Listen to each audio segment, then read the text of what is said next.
Amen. Well, thank you. As Alex said, I'm Andrew, and I love Star Wars. So, hi. But yeah, as we continue in our Proverbs sermon series, growing up, Proverbs, it was one of my favorite books, actually, growing up reading the Bible. This was one of the things I absolutely loved. So when I heard we were going to be doing a sermon series, I was really excited. And to be honest, I think I was more excited because I was like, yes, I get to sit and listen to people share all this wisdom. And then I found out I'll be preaching. And I was like, oh, okay, little less exciting, but still, God's word is amazing. But, I love Proverbs for numerous reasons. Not only was it talking about how to live, a good Christian life, how to love, to learn, to trust God, and to grow closer to Him, but it just gave really good wisdom and advice for general life as well. Not that these two things are mutually exclusive, but it talked about things about how to be wise with your money and with business, how to control your tongue and your temper, lessons that my mom said I had to constantly be learning. And it also told us how to be good parents to your children, and children how to be good children, not parents, to your parents, and honor them in really good ways. So if you haven't read this book, I highly recommend you just go through, read it. It's got some great wisdom. And through the past few weeks, as we've gone through and we've heard three amazing speakers teach us these little pearls of wisdom, it's been just a small taste of this treasure and this richness. So again, I recommend go back on YouTube and watch them through if you haven't seen those as well. But as I said, growing up, really enjoyed reading Proverbs. And one of the things that particularly stuck out to me was how much throughout the whole book, it really stresses the importance of seeking after and obtaining wisdom. And that really stuck with me.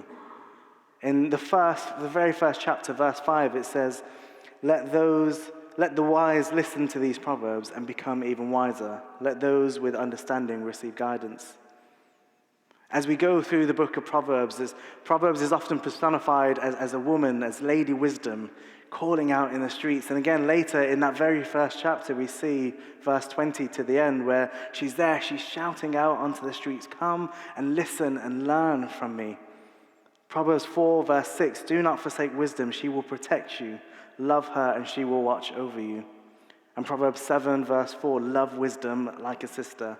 Make insight a beloved member of your family. These and many other verses really drive home this point that wisdom is important. And so me reading this as a young teenager, I thought, yes, I know what I need to do. I need to go after wisdom. So I was like, let's do this. And I remember praying to God, and I said, God, I really want wisdom, so just give me wisdom, God. And I kept reading through Proverbs, and to be honest, I think there was a part of me, which maybe it's the side of me that loves sci-fi and superheroes and comics and all that, where I wish God would just download all that wisdom and knowledge into my head, and then I had this kind of supercomputer brain, so if you came to me with a problem, I'd be like, boom, here's the solution. What's 10 plus 10? 20. Look at that. I really was hoping for this, but evidently that is not the case. And that didn't happen, and if I was to obtain wisdom, then I would actually have to do some kind of work to get there. But the big question was, how do I do this? But as I read Proverbs, there was something else that really stuck out to me, and that was how many times there was instructions given to listen and to learn from the wise, or to follow the instruction of the righteous. And this could be summarized in Proverbs 22, verses 17 to 21. And he says, pay attention and turn your ear to the saying of the wise. Apply your heart to what I teach. For it is pleasing when you keep them in your heart and have all of them ready on your lips, so that your trust may be in the Lord. I teach you today, even you. Have I not written 30 sayings for you, sayings of counsel and knowledge, teaching you to be honest and to speak the truth, so that you bring back truthful reports to those you serve? Just as there is much encouragement to gain wisdom, we read and we see that there is so much encouragement to learn from others as well. And as we navigate our way through life, I think one of the beautiful things about it is that we don't do it alone. We live in community. We're born into community. And as we go through life, that's one of the beautiful things as we go through together. And it's one of the things that I was reflecting on, and one of the things I want to reflect on this evening as well. How do we do wisdom in community? Firstly, one of the things was learn wisdom from the wise. If we are to be wise, we must then learn from the wise. As you read through the book of Proverbs, one of the perspective the authors take whilst writing is one of a parent speaking to a child. We see it especially in those first few chapters, but also throughout the book. A lot of them start along the lines of, "My child, remember my teaching," or "Listen to your father or your mother," or "Pay attention to our wisdom." There's this constant callback to listening and learning from their wisdom. It's a perspective of someone who has significant life experience over the other, and they're wanting and looking to impart their wisdom onto their child as they make their way and enter into the world. Someone who's already been through what their child may one day go on to experience in life. And this isn't something a parent woke up one day and just, "Oh, this would be good to share." Maybe it was, but these sayings in Proverbs, they're a collection of sayings that have been passed down through generations, through cultures. They're tried and tested sayings of wisdom. They come with this depth of experience behind them. And it isn't just a parental relationship that we see here. In a lot of the wisdom culture of that time, you would often find a student who would sit under and learn from a teacher, someone who has that wisdom, that would be ready to learn from them. So as we seek out and we search for wisdom, one of the questions is, who are the people around us who we can sit under, who could be a mentor in our life? Ask the questions of who's ahead of us in those life stages that can teach us from their experience. I think sometimes it's so easy to get caught up in ourselves and in our own situations and think we're the only ones who's ever experienced this. We're so unique and the only person to ever experience what we're going through in life. That other people couldn't possibly relate because they don't live the lives that we live. And we see this often emphasized in young children and teenagers. And, we see all the movies about us. And, "Oh, whatever, Mom, you don't understand me." But in the reality is, even as adults, as we go through life, we still do this. There are times where we let our pride get in the way and we think that, no, we know best. I remember as I began my journey through the discernment process, as I was thinking about doing ministry and going off to be a church leader, and I remember I speak to the diocese, they have this process, the discernment process that they bring you through to say, "Ooh, is this your vocation? Is this something you're called into?" And at every stage of that, I remember they would always ask me, "Do you have a spiritual director?" And the spiritual director is someone who directs you spiritually. They help you focus on your journey with God. They walk alongside you and help try and guide you and encourage you in that. And on the one hand, I could see the benefits of that, but at the same time, I was also like, you know what? I think I'll be fine. I go to church, I pray, I read my Bible. I'm good. I don't need someone that I can just chat through my relationship with. And there was a time in a season where, just to appease the diocese, don't tell them I said this, but I went through and I got a spiritual director just to appease them, and I would go along, but I wouldn't really treasure those meetings or take in the discussions we were saying.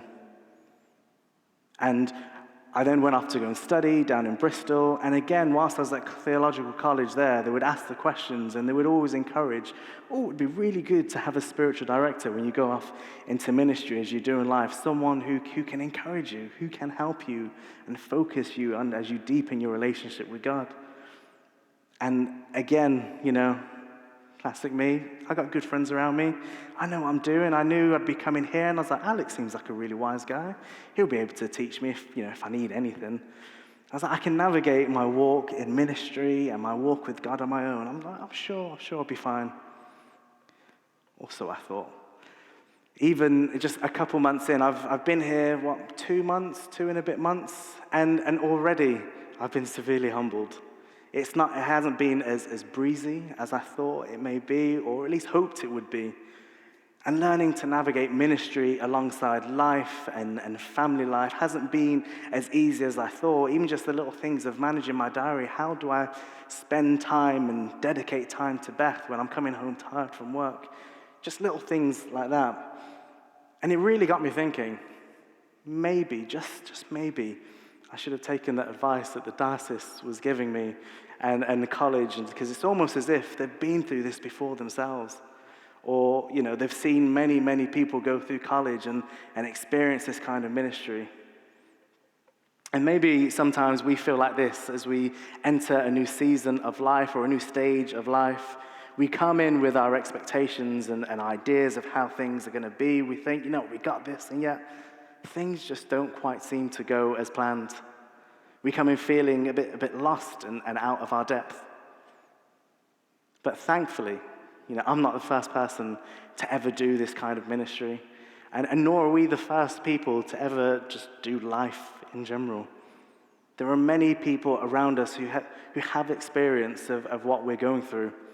And sometimes it might not be that exact experience in our life that we're describing, but the people around us have this wisdom and this insight and knowledge and life in which we're able to apply to those specific circumstances. If I was to learn to go off and be a builder, I wouldn't just pick up a brick and some cement and be like, just go to Alex and be like, why don't you just talk me through this? Let's just build this house. I'd have to go to someone who's learned the craft, who's spent time, who's made the mistakes, who's gone through and trained in it to give me those skills and that wisdom. Again, here we often get a lot of medics in, and we wouldn't say to them on their first day of uni, you've read a book, why don't you just go operate on the person in the back? They don't have that wisdom and that experience. We have to take time to learn from others who have been through it. And I remember looking back through an old notebook as I was preparing for this sermon. And on the second page of that notebook, I wrote myself a little note. And at the top it had Proverbs 2, verse 20 written. And it says, "So follow the steps of the good and stay on the paths of the righteous." And just underneath that, I had written myself as someone who I thought might be someone who's good and righteous, someone whose steps I could potentially follow as I considered my life and as I'm going through. And it happened to be my older cousin. He was someone who's been in ministry, church leadership for a while at that point, and someone I trusted and looked up to. And as I was thinking about going into ministry, I was like, maybe he would be someone good to learn from. And now at the time, that was merely just my writings and my thoughts, and I never actually acted upon that. But as I've been going through these past few weeks, as I've been wrestling with life, I actually reached out to him, and I was like, hey, cuz, can we just have a little chat? Just I want to talk through ministry and life and what's going on. And in that time, I did ask him to be my mentor, but we had about an hour conversation. And just in those few minutes, those few moments, the wisdom that he was able to share, the experience that he's been through in navigating life was just so precious and valuable. And I'm now beginning to see why people are saying, hey, follow people with wisdom. It's actually really helpful. And even as I was preparing for this sermon, it was just last night, I was sat down and I was reminded again of a conversation I had with my mother. And I think at this time I was about 13, 14, and discussing again the possibility of one day, far, far down the line, going off into ministry. And I told her about this, and she said, it would be really good if you go and you learn from people, you take advice and learn from them. But me, in my wise 13, 14-year-old self, I was just like, Mom, please, stop. I know what I'm doing, it's okay, I've got this, and if I need anything, I can just go straight to God and he'll tell me what to do, and this will be great, and this will be fine. And my mom, in a very loving and very, very wise way, she said, okay, that's fine, but if you're going to do that, I want you to go and read Luke 2. And she said, even Jesus, he was someone who learned and was taught by other people. So off I went in my kind of like whatever teenage self. And as I looked in Luke 2, there's this scene where we see that Jesus is in the temple with his parents. And if you're ever feeling like you're a bad parent, feel free to look at Luke 2. For 3 days, Jesus' parents lost him in the temple in this scene, and they're off looking for him. And it's, from an outside perspective, I think quite funny. But, they eventually go and they find Jesus, and they find him in the temple courts, and he's sitting among the teachers.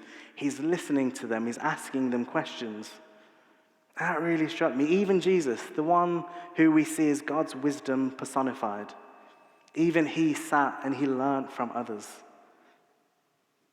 Whether it's going into a new profession or, you become a new parent, or you're thinking about how do you handle your finances, how do we navigate dating, how do we do our walk with God and just go through life?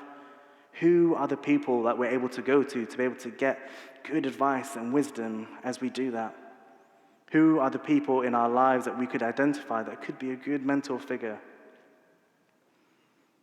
But as we look at the people ahead of us, Proverbs also gives wisdom into the people around us too.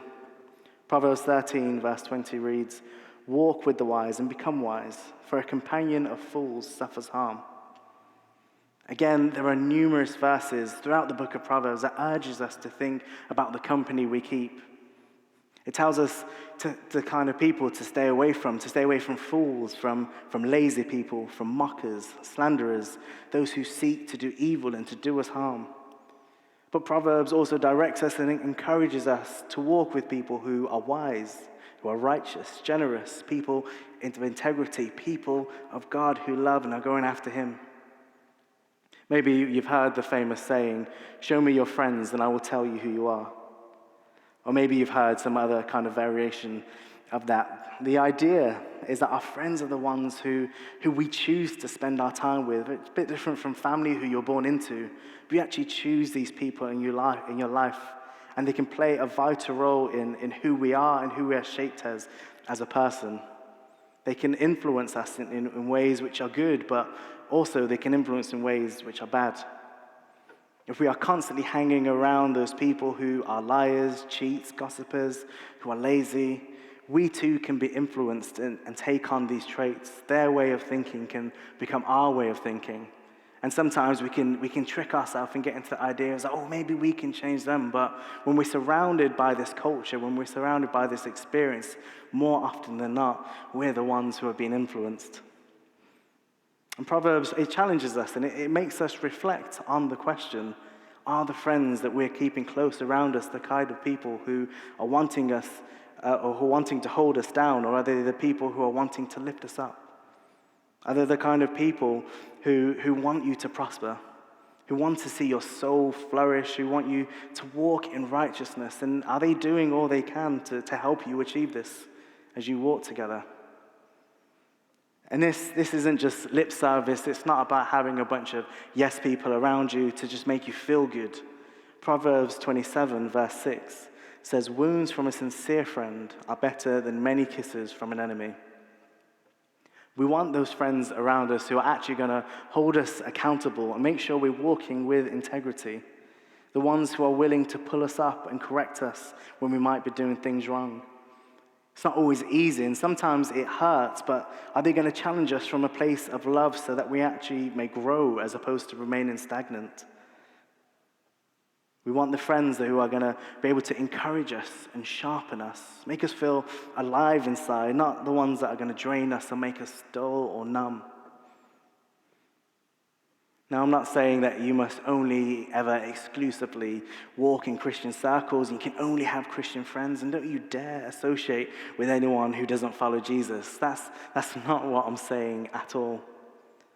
But the question that Proverbs asks us is, who are the people you are allowing to feed into your life and influence you as you go through?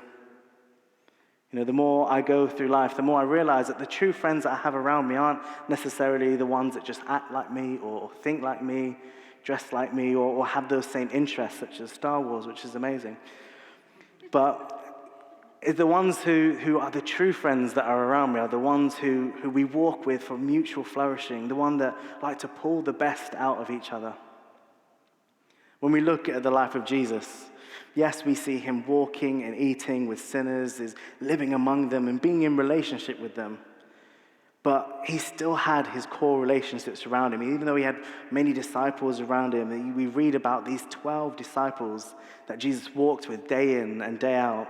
They were the ones that he did life with. He traveled with along the road doing ministry together. He ate with them. He laughed with them. He even cried with them. We read about Jesus being at one of his most vulnerable states in the Garden of Gethsemane, just before he goes to get crucified, and is with his disciples just crying out to God. And one of my favorite moments that we see with Jesus and his disciples, we read about in Matthew 16. And in here, there are two paragraphs, one after the other. And I absolutely love it because the dynamic between them are just so different. In the first, he's talking to his disciples, and he asks them, who do people say I am? And they give some answers. Some people say Elijah, some say some other prophets. And then he flips the question. He asks them, but who do you say I am? And here we have one of the disciples, Simon Peter, and he replies with, you're the Messiah. And Jesus praises Peter for this answer. There's this whole big thing going around, and he's like, whoa, yes, God revealed this to you. And he's saying, I'm gonna change your name from Simon to Peter, because that's just what friends do. And he says, I'm gonna build my church on this rock, and I'm gonna give you the keys of the kingdom. You get really caught up into this huge deal of a moment, and you get this sense of like, go on, Peter, go on. It's like, get in, you can do it. And you're right there with him in this sense of elation and celebration. But then literally the very next paragraph, there's this switch between them. In this next section, Jesus is prophesying to his disciples about his upcoming death and resurrection. But then Peter, being the good friend he is, he brings Jesus to the side. He's like, whoa, Jesus, this is never going to happen. You can't die, you're Jesus. But because of this, Jesus then rebukes Peter. This is the same guy that just sentenced his back, was being praised and celebrated, but now here Jesus is saying to him, get behind me, Satan. Now, if I was Peter, this was hopefully not be my favorite moment, and also I'd hope it wasn't one of the conversations that gets recorded. But there's this huge contrast between the two paragraphs, and there wasn't some secret disagreement between them and the falling out that they had. But actually what we're seeing here is Jesus walking in loving friendship with Peter.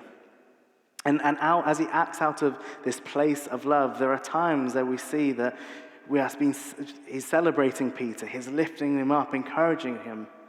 But there are also times where Peter needs to be called out. In Jesus' rebuke, he says, get behind me, Satan. You are a stumbling block to me. You do not have in mind the concerns of God, but merely human concerns. He wasn't rebuking Peter because he disagreed with him, but he was rebuking Peter because he wasn't focusing on God. It doesn't mean he loves him any less, whereas, in fact, it's from this place of love that he wants to make sure Peter is focused on the right things. As we walk alongside people, who are those who are going to be able to call us out from a place of love, who can walk along and share that wisdom, celebrate with us as well as call us out. And finally, as we share wisdom in community, as we look for these different kinds of people in our own lives to gain wisdom, another question and challenge of Proverbs is how much are we working on trying to be that for others? To be the mentors, to be those true friends who others can walk through life with. As I said earlier, the book of Proverbs is wisdom that's learned and taught and then passed down through the generations. Once wisdom is learned, it isn't just hoarded and letting others just defend for themselves, but we see that it's shared to future generations to come and also to peers alongside them. Chapter 4 of Proverbs, a father is passing on knowledge to a son, but this isn't just any knowledge, it's knowledge that he learned from his father before him. There's this sharing of wisdom. Beth, my wife, and I, we've got some friends that we made in Bristol, and whilst we lived there, and one day they sat us down because they wanted to talk to us about their two daughters. Now, this family, they're really intentional about how they do life as a family and who they allow in to do life with them. And recently they've been looking through this neurological study in which they read that children grow and develop, as children grow and develop and make their way into the teenage stages of life, they begin to process their parents' voice differently from how they used to. The study says that teenagers aren't simply just ignoring their parents' voice, although sometimes, They might just do that.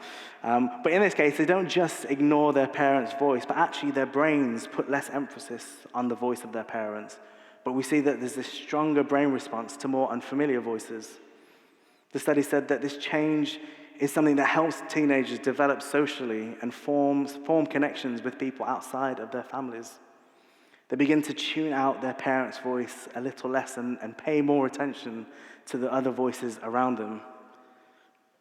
Now, the reason that they were sharing this with us was because, they accept that as their daughters get older, their brains are naturally going to start to develop and change. This is just a process of life that we all go through. And there may come a point where they may not listen to their parents' wisdom and advice as they once did. But as they enter into those teenage years, they want and start to be shaped by the social influences around them. They still wanted them to have people who, and trusted people around them who they can turn to. There's this assurance for them as parents that as their girls go through life, that there are people who are going to be there if they need to talk to that are outside of that family circle. But there's also this assurance for the girls as well, that as they go through life and they feel, maybe I can't talk to my parents about this, or I don't want to, and, it doesn't just have to be the God stuff, it could just be any life stuff, that there are some people around in these circles that aren't quite my parents, but I know that they've got some people who love them and trust them and want to help them go through life. And it was such an honor to be asked that, because we absolutely love this family. They're great, the girls are great, and they're just wonderful, lovely people. And already their parents have been that wise, trusting voice for Beth and I as well. But it also got me thinking, as well as this family who came out and explicitly asked for that, who else around me am I actually able to be there for? Begs the question of how do we share wisdom in community around us? I think sometimes we can spend so much time looking at how we can be served, who can fill us up, who are the people that are going to be able to impart wisdom to us as we go through life. But as we go through life and as we live in community, we walk together. It isn't just about how we can be served, but how can we serve others? How can we pour out what we have learned, what we have received back on to others? So as I come to close today, there are those three areas we think about as we continue to seek and chase after wisdom, as we continue to draw closer to God. As we live in community and fellowship with one another, who are the people that are ahead of us, those who can mentor us, that have that wisdom, are ahead in those life stages? And, often we always think about those who are just much older than us in age, but, sometimes it's just about who has been through what we've been through. It doesn't have to be someone literally older than us, but who are ahead of us in our lives. Also, who are the people that are alongside us, those who we do life with, those friends that we can call around to encourage us, but also to rebuke us when needed. And then who are those people who we're able to invest in? Who are those that we can share with them the wisdom that we have learned as well, as we do community together, not just here in the church, but outside as well, in the world, in the workplace, in our families, in our friends.